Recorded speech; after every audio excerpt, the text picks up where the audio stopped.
There are moments in life that cannot be judged by the law alone. Before deciding what is right or wrong, there are times when we must first listen to a person's circumstances. This is a story that asks all of us about our conscience, through the hands of an old man who stole baby formula. "Why are you stealing again, sir?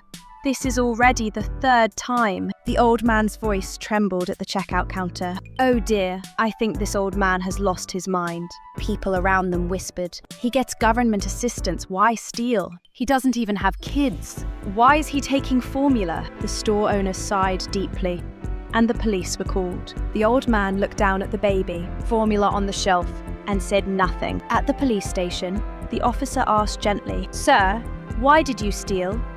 "You receive basic welfare support." "I'm sorry I didn't have enough money." "Why do you need baby formula?" The old man stayed silent. Something about that silence felt wrong.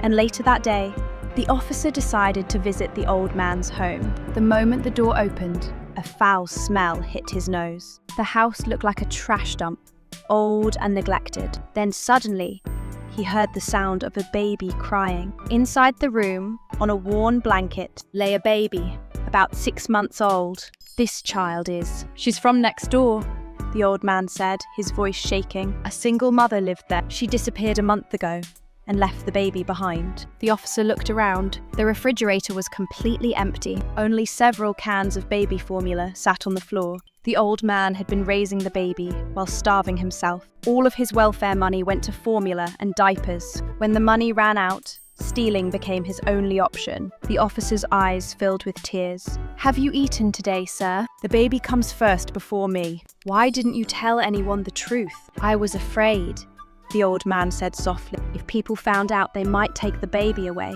When the truth became known, the entire neighborhood was shaken. Those who had whispered in judgment lowered their heads in shame. The store owner rushed to the police station. "Officer, I don't want him punished. I'll cover his food expenses from now on." The neighbors gathered donations. The baby was safely placed in a welfare facility, but the old man held the child tightly until the very end. That night, the police officer returned to the old man's house. "Sir, this is money the neighbors collected for you." What is this? "What you protected wasn't just one baby," the officer said. "It was all of our conscience." The hand that stole baby formula was not a criminal's hand, but one filled with desperation to save life. If you were there that day, what choice would you have made?